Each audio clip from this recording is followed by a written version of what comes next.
Hey guys, so I've realized something after being in college for almost half a year now. I'm super weird. Now I've always known that I'm like a bit quirky, but it wasn't until my introverted self was thrown into this new location that I really realized I'm very strange. Now somehow, not exactly sure how, borrowing from other far more successful YouTubers has become a part of my branding. Again, I have no idea where people are getting this idea from. This is not an original idea, okay? Rhett and Link have done this, Thomas Sanders has done this. This is not a copy of the Amazing Phil's video, Things I Regret Buying, okay? Kinda like Tyler Oakley's Audible Book of the Month. It's the coffee shop where Dan and Phil went.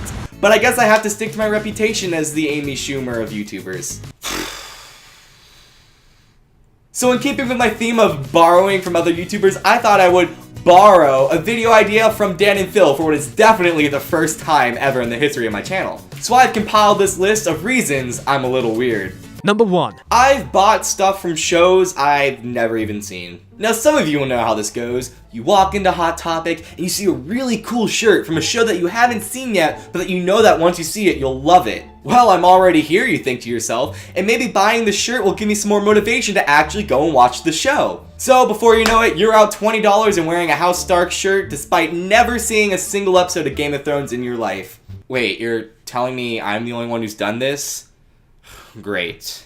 Now, I've done this 3 times so far. First, I've only seen like 2 episodes of Tokyo Ghoul, but this shirt was awesome, so I had to buy it. Second, I bought this shirt before I even watched Mob Psycho 100, but I already knew I would love it, so I thought, sure, why not? Because I'd never seen the shirt before, and you know how Hot Topic is. You'll go in there one day, and they'll have a bunch of stuff, and the next day, they'll have a bunch of completely different stuff. You're like, whoa, what happened to this old cool stuff? I wanted to buy that now. It's the Costco of clothing stores. Finally, while I haven't seen the Game of Thrones TV show, I have played through the Telltale game series, and I'm currently reading the first book, so I know enough about it to know that House Stark is the best. Except when it comes to making power moves, or making good choices to stay alive. They're the best morally. Number 2.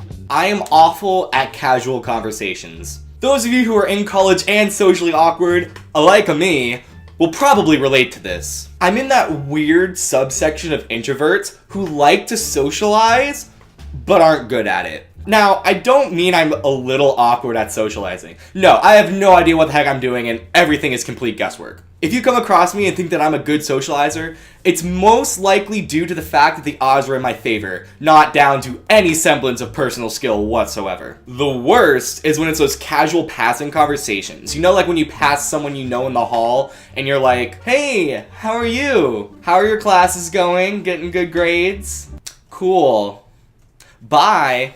It's bad, guys. Number 3. Video post-production hell. Now there are 2 parts to this. First, there exists on my old computer a mysterious little file called YouTube videos. Now this file is an invariable black hole of videos that never got to see the light of day. Now they're all fully edited, and some of them even have thumbnails that I made for them. I just never got around to posting them. Either due to poor timing, I was unsatisfied with the final product, or I just decided that they fell outside the content restrictions that I set for myself for being either too dark or too on the line. But now that I think about it, I've probably posted worse videos since then.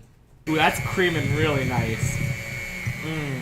I want to put that cream in my mouth. Now maybe one day if you guys want me to or show any sort of interest, I might post final edits or just scenes from these videos in kind of like a lost episode kind of series. But for now, they're gonna remain with Leonardo DiCaprio in limbo. The second part of this issue is my problem with actually editing videos. Many of the videos I record won't even end up going live until like weeks after I've recorded them, just because I honestly don't really feel like editing.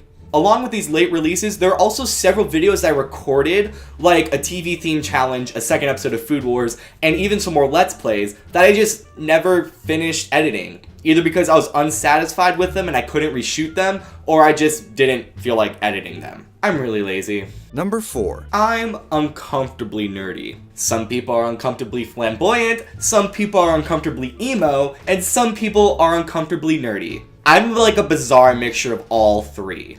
Now, if you couldn't tell by all of this, or by all the posters that you guys can't see because this lens is too wide, I am not afraid to show my love for the more simple things in life. While this isn't necessarily a bad thing, my wallet and people who don't know me will probably say otherwise. Now, I'm against judging anybody for any reason at all. However, I can see why other people might be a little confused by the person with 16 buttons and 3 keychains, one of which is a hot anime guy in a swimsuit on their backpack, who's also wearing a male figure skating anime t-shirt or My Chemical Romance tee. I can see why people might be turned off by that. And to be honest, if I wasn't emo or into anime and I saw me, I probably wouldn't want to talk to me either. Number 5. I rage in video games. And I'm talking like Aaron Hansen playing Battle Kid rage. Everything! Thanks for our Game Grumps. You!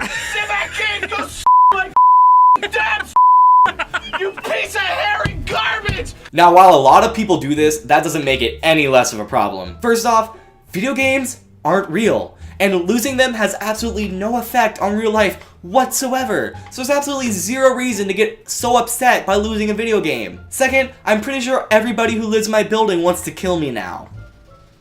Number 6. I talk during movies. Now, being a film major, a fact that I am not afraid to remind everybody every time we go see a movie, by the way, I'm very passionate about movies, and I tend to give live commentary whenever we're watching a movie with other people. I know it's rude, I know people hate it, I just can't help it, okay? I just have to comment on how cool that shot was, or how stupid that dialogue delivery was, or how ridiculously resilient Patsu was in Castle in the Sky. Like, seriously, dude, you should be dead. You should have been dead like 5 times by now. Why are you even still alive? And don't even get me started on that bread. Number 7. If you couldn't already tell, I'm sarcastic. Like, April Ludgate sarcastic. What do you think? I think you should lose the first line and the last line and all of the other lines and instead just walk up to the mic and meow really loudly. The reason this is a problem is because I'm so relentlessly sarcastic that whenever I meet someone new, I many times come across as an asshole. I swear, I'm a nice person, okay? I just have a lot of issues that I hide behind a wall of way too much poorly executed humor. At number 8 now. I have the completely useless ability to remember all music lyrics. And I mean all music lyrics. I literally have a song for everything. Like, my mom will be yelling at my siblings in the next room, and I'll have some sort of song that has to do with whatever she just said. I have no idea how I do this. I just listen to a song like once or twice, and I automatically remember like most of the song lyrics. And that leads us directly into our next point. Number 9. I still remember almost all the words to like 70% of the High School Musical songs. At least from the first 2 movies, because those ones were the best ones. From Stick to the Status Quo to Bet on It, even 10 years later, I still remember like all of the words. Yep. And don't even get me started on the cinematic masterpiece that is Camp Rock. Number 10. Now, I know this one's gonna rile some feathers. I don't like Chick-fil-A employees. They're just like too nice, okay? I feel bad saying this, but they're too nice. I like go in there and I order like a bunch of food and they're like, "It was a pleasure serving you today." I'm like, freaking, no it wasn't. I'm a terrible person. It was not a pleasure serving me. I know that you don't want to be here. I'm only here because I want food, okay? Stop lying to yourself. Stop lying to me. You and I both know you hated what just happened. So don't even pretend like you enjoyed it, okay? It wasn't your pleasure. You're getting paid to give a service. That's it, okay? There's like no enjoyment that you received from making me 30 boxes of chicken nuggets, okay? You and I both know that. I work in the food industry. I hate it when people order a lot of food. So don't give me that whole like, "It was a pleasure serving you today," because it wasn't, okay? Quit lying. I just want people to be honest. Number 11. Finally, I sometimes laugh like a deflating tire. It's super weird, guys, but like whenever I find something in that weird gray area of like kind of funny but not like laugh out loud funny, I sound like a bicycle that's just run over a thumbtack. So there you have it, just some of my endearing quirks that I should probably make an effort to change, but I'm way too lazy to do literally anything about them. Now before you go, I have somehow gotten down to 1 video a month instead of 1 video a week. So it is once again time for that part of the month that I enjoy, but I'm not really sure if anybody else but me enjoys it. That's right, it's Anime of the Month. So since it's April and we just finished a list of why I'm a fail, I thought I would further add to that list and recommend Your Lie in April. I've never seen it, but I heard it's really good. It's about a violinist and a pianist, I think, and they're like depressed or something. I don't really know. I just heard it's really good. It's called Your Lie in April, and it's April, and it's on Netflix, so it should be easy to watch, and it's thematic, okay? I'm theming. I haven't seen everything, but like, how could I not recommend this anime in April? It's too perfect. So yeah, go watch it and tell me what you think, and maybe one day I'll take my own advice and I'll watch it too. Thank you guys so much for watching this video. If you liked it, make sure you let me know by hitting that big thumbs up button. And it wouldn't be a fail. You know what else isn't a fail? Subscribing, which you can do by hitting my little face that's right below this video box, or you can hit the giant red button below the video that says subscribe. Also, if you want to, you can hit this button somewhere on this side of the screen, I believe, and you can check out my last video. For now, this is your pal Jonah signing off, saying see you next time on Jonah Entertainment. Bye, everybody.